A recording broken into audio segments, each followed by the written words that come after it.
Hi everyone, Allison from Encilia Hair, and today we're going to go over how to adjust your headband wig quickly when you're out and about. So wigs will often move throughout the day. We're not mannequin heads, and so we need to understand how to adjust it quickly. So today we're going to go over just that. So first things first, I am wearing a thinner headband on top right now. And so what I've done is all I did was flip the headband, the base headband, in half. And I'm wearing the wig off of my ears, and so behind my ears. And I'm doing that because inside this headband, at the very beginning of it, is a proprietary element that keeps the wig secure. So it restricts movement. It's still flexible, but it restricts movement. But placing that on my ears all day, and I'll often wear this wig for 8 hours a day, it's very comfortable and I'm always going to it. So I find that pressure on my ears kind of bothers me over time. So I'm always moving the wig. So right now I just wanted to show you with a thinner headband, I'm just gonna place it on top like so. And right off the bat, I can tell you that the headband wig is too far back just by looking at it. But what I want you guys to do is get a sense for how it feels.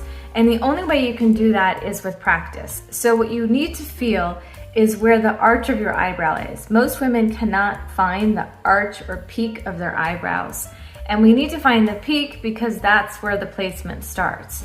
And so getting a sense for what that feels like on your face and feeling that, doing this 20, 30 times, you'll get a sense for it, and do it on both sides. So I place my wigs 3 fingers from the arch of my eyebrows. If you have a larger face or bigger frame or just wider forehead, then you're gonna do 4 fingers. So 4 fingers would be your pinky, and then 4 fingers in your lace front would start there. So I'm gonna pull the wig back to there. So what you're gonna feel is the lace on that edge, okay? For the headband wigs, I like to place it 1 finger before that. So I would place my wig, my headband wig right there. But I have a smaller frame, so I do 3 fingers. So I take my index finger, or my ring finger, and I do 3 fingers. And so what I wanna feel is the headband right at the edge of this finger. I place it a little bit forward, okay? So my lace front would be 3 fingers, and I place it just before that. That's where I place my headband wigs. So it's important to understand that. It's always typically about 1 finger. Now, if you have hair, what you can do is pull these hairs forward and this hair forward, and you don't have to worry about the placement so much. Like, you can wear it more like a topper a little bit further back.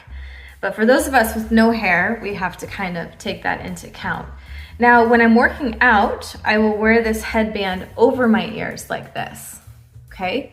Now, I do that, I cover my ears because this is the smallest part of my face. And so what happens is that if the wig moves, it's going to a larger surface area and it restricts it. So it prevents it from moving. So this is the most secure spot for you to place the headband wig.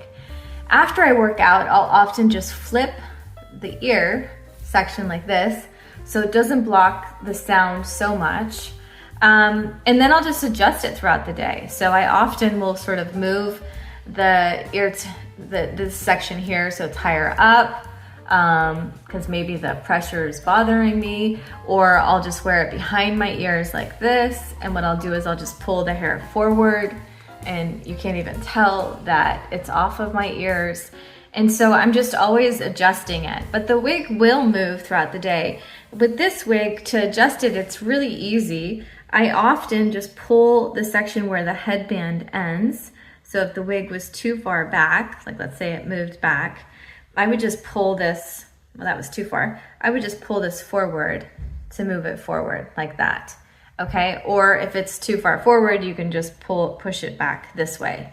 So it's really easy because there's no lace. It's virtually indestructible, so you don't need to worry about much with this wig, but I wanted to take time to just walk you guys through how I adjust the wig throughout the day, because it will move. And so you need to understand how to kind of navigate that at ease And if you practice sort of how to adjust the wig throughout the day, if you do this 20, 30 times for a week, for example, over the course of a week, you'll be able to do this in 2 seconds flat.